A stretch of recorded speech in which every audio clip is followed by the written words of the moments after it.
फिज रहेगा। लिथोई चनम्बम निम्नलिखित में से किस खेल से संबंधित हैं? लिथोई चनम्बम बताइए एक बार। क्रिकेट से हैं, जूडो से हैं, शतरंज से या बैडमिंटन से? साथ ही लिथोई चनम्बम बहुत चर्चित रही जब 2022 में इन्होंने विश्व कैडेट जूडो चैंपियनशिप जीती।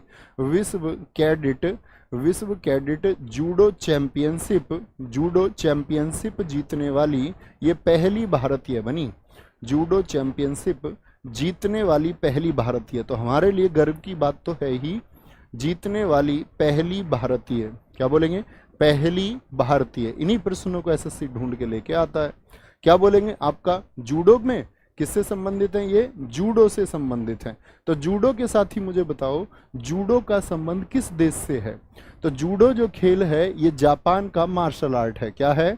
जापान मार्शल आर्ट ये आपका है। जापान मार्शल आर्ट ये है, जापान का मार्शल आर्ट है। और साथ ही अगर जूडो के मैं अदर प्लेयर आपको बताऊं, अन्य कौन कौन से खिलाड़ी हैं, तो क्या बोलेंगे? अदर प्लेयर्स में नाम आएगा भैया, एक तो आपका थोदाम कल्पना देवी। कल्पना देवी बड़ी खिलाड़ी हैं देश की, याद रखना। थोदाम कल्पना देवी का संबंध किससे है? जूडो से है। दूसरा नाम पूछेगा सुशीला देवी का। किसका? सुशीला देवी। और जब आप एग्जाम देने जाओगे तो आप देखोगे खिलाड़ियों के नाम बहुत पूछता। लिकम बम, तो बम रूट वर्ड जो आ रहा है किसके लिए आ रहा है? जूडो के लिए आ रहा है। गरिमा चौधरी का संबंध किससे है? तो आपका साथी जूडो से है। ठीक है। चौथा आपका नाम याद रखेंगे के टोम्बी देवी। तो ये देवी जो हैं के टोम्बी देवी और कल्पना देवी दोनों जूडो से हैं। गरिमा चौधरी साथी आपका जूडो से हैं। और जैसा नाम आया लिथोई चनम्बम, और बम रूट वर्ड आया कहां पर? आपका सुशीला देवी लिकम्बम। ये भी किससे जुड़ी हुई हैं? आपका जूडो से जुड़ी हुई हैं। क्या बोलेंगे? जूडो से जुड़ी हुई हैं। एक दिवसीय क्रिकेट मैच में एक गेंदबाज अधिकतम कितने ओवर फेंक सकता है? आंसर करेंगे। मैं कुछ साथियों को देखता हूं वो उत्तर के अतिरिक्त कुछ बातें करते रहते हैं। भाई 40 दिन हमारे पास उतना समय नहीं है कि अतिरिक्त बातों को हम करें।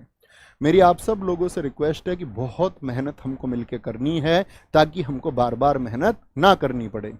एक दिवसीय क्रिकेट के एक गेंदबाज अधिकतम कितने ओवर फेंक सकता है? एक दिवसीय बोले तो वनडे। मुझे बताओ वनडे जो इंटरनेशनल मैच होता है वो कितने ओवर का होता है? तो कितने ओवर फेंक सकता है? एक गेंदबाज 10 ओवर फेंक सकता है। और साथ ही T20 में एक गेंदबाज कितने फेंक सकता है? मैक्सिमम 4 ओवर फेंक सकता है। मैक्सिमम 4 ओवर फेंक सकता है। ठीक है। 20 ओवर में से, तो आप समझ गए बटे 5 का नियम है। बटे 5 का नियम मतलब 20 ओवर का मैच है तो एक खिलाड़ी 4 ओवर, 50 ओवर का मैच है तो एक खिलाड़ी 10 ओवर फेंकेगा। ठीक है। मुझे बताओ टेस्ट मैच जो होता है वो कितने दिन का होता है? टेस्ट मैच, तो टेस्ट मैच आप कहेंगे भैया ये 5 दिन का होता है, तो एक दिन में कितने ओवर फेंके जाते हैं? यहाँ पर एक दिन में साथी आपका एक दिन में 90 ओवर फेंके जाते हैं। तो इसमें मुझे बताएं कि एक खिलाड़ी कितने ओवर फेंक सकता है? तो यहाँ क्या बटे 5 चलता है? तो 90 बटे 5 अर्थात भैया यहाँ तो एक खिलाड़ी 18 ओवर फिर फेंक देता होगा। नहीं, टेस्ट में ये नियम लागू नहीं होता है। एक बॉलर जितने चाहे उतने ओवर फेंक सकता है, लेकिन खिलाड़ी को रेस्ट दिया जाता रहता है। यहाँ पर एक लिमिट है साथी कि 15 ओवर 1 घंटे में फेंक जाने चाहिए। 15 ओवर प्रति घंटा। तो टेस्ट के लिए क्या नियम है? वहां पर कोई भी बॉलिंग करे, बस नियम है कि 1 घंटे में 15 ओवर फेंके जाने चाहिए। अच्छा, फिर बात आती है साथी पावर प्ले की। मुझे बताओ पावर प्ले का मतलब समझते हैं? थम्स अप करें। जो नहीं जानते हैं वो जाने कि ये क्रिकेट का ग्राउंड है, ये साथी पिच है। कुछ खिलाड़ी 30 गज के घेरे में रहेंगे और इससे बाहर कुछ ही खिलाड़ी रहते हैं, तो ये पावर प्ले है। पावर प्ले T20 के लिए कितना होता है? T20 के लिए शुरुआत के 6 ओवर होता है। 6 ओवर स्टार्टिंग के, कौन से? 6 ओवर स्टार्टिंग के पावर प्ले होता है T20 में। और साथ ही 50 ओवर का अगर मैच है तो पावर प्ले कितनी देर का होगा? बताइए फटाफट से। पावर प्ले जो होता है वो 10 ओवर का होता है। कितने का होता है? पावर प्ले 10 ओवर का होता है। अच्छा, आप लोगों को मैं एक और बात बताऊं कि वनडे इंटरनेशनल मैच जो है साथी वो 50 ओवर के होते हैं, लेकिन वो हमेशा से 50 ओवर नहीं थे। पहले कितने ओवर के होते थे बताएंगे? 50 जो है ये आपका, क्या याद रखेंगे? ये बात याद रख लेना साथी कि वनडे इंटरनेशनल जो है 50 ओवर के 50 ओवर के 1987 से हुए, 1987 से हुए। अच्छा भैया, इससे पहले कितने ओवर के होते थे? इससे पहले 60 ओवर के होते थे। एक बात और याद रख लेना, DLS डकवर्थ लुईस जो नियम है, डकवर्थ लुईस नियम कब लगता है बताएं? डकवर्थ लुईस नियम क्रिकेट से संबंधित है। ये साथी आपका 1997 से आया। कब से आया? 1997 से आया, याद रखेंगे।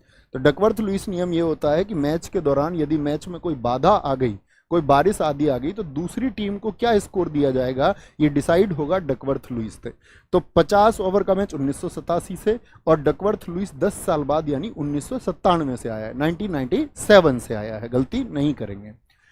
डेविस कप निम्नलिखित में से किस खेल से संबंधित है? डेविस कप बोलेंगे जी। डेविस कप जिसको हम आपका टेनिस का विश्व कप बोलते हैं। क्या बोलते हैं? टेनिस का वर्ल्ड कप किसको कहा जाता है? टेनिस का विश्व कप इसको कहा जाता है, टेनिस का विश्व कप। तो किससे संबंधित हो गया? डेविस कप का संबंध हो गया टेनिस से साथी। अब मैं आपसे बात करूं, क्या बोलेंगे? पहला डेविस कप कब खेला गया? बहुत इंपॉर्टेंट क्वेश्चन है। पहला डेविस कप कब खेला गया? तो आप बोलेंगे 1900 में खेला गया, वर्ष 1900 में। दूसरा क्वेश्चन है मेरा, सर्वाधिक बार किस देश ने डेविस कप को जीता है? सर्वाधिक बार विजेता कौन है इसका? कौन विनर रहा है जिसने सबसे ज्यादा जीता है? तो आप बोलेंगे यूएसए ने इसको 32 बार जीता है। कितने टाइम? 32 टाइम्स इसको जीता है। तीसरा प्रश्न है मेरा, 2023 में विजेता कौन रहा था डेविस कप का? 2023 में विजेता कौन रहा था? तो आप बोलेंगे इसमें इटली रहा था, और इटली ने इसको दूसरी बार जीता था। इटली ने साथी इसको क्या बोलेंगे? दूसरी बार जीता था। 2024 में डेविस कप कहां पर होगा बताएंगे? क्या बोलेंगे? चौथा प्रश्न है हमारा, 2024 डेविस कप कहां पर होगा आपका? 2024 का डेविस कप साथी आपका स्पेन में होगा। कहां पर होगा? स्पेन में इसका आयोजन होगा। मुझे बताएं, भारत ने डेविस कप कितनी बार जीता है? भारत ने डेविस कप कितनी बार जीता है? तो क्या बोलेंगे? भारत 3 बार उप विजेता रहा है, यानी रनर अप तो रहे हैं हम, लेकिन हम कभी भी इसको जीत नहीं पाए। पहली बार उप विजेता हम रहे थे 1966 में, फिर 74 में रहे थे एक बार, और 1989 शायद। तो भारत 3 ही बार इसका उप विजेता रहा है। टेबल टेनिस से संबंधित कोई एक कप बताओ। टेबल टेनिस बोलते टीटी। तो ज्यादा टीटी बन रहा है, तो ज्यादा टीटी बन रहा है, जरा कार का बिल आ जाने दे। कारबिलान, क्या बोलोगे? कारबिलान, कार का बिल आ जान दे। कारबिलान कप का संबंध किससे है? क्रिकेट से साथी एक कप बताए। एशिया कप आज मैं आपको याद कराता हूं, सिर्फ एक कप, एशिया कप, ठीक है, एशिया कप। और बास्केटबॉल से साथी याद रख लेना, बास्केट में हम क्या रखते हैं? वी लहसुन रखते हैं बास्केट में। घर में रहते हैं ना लहसुन प्याज, घर में लहसुन प्याज रहते हैं, वी लहसुन रखते हैं किसमें? बास्केट में रखते हैं।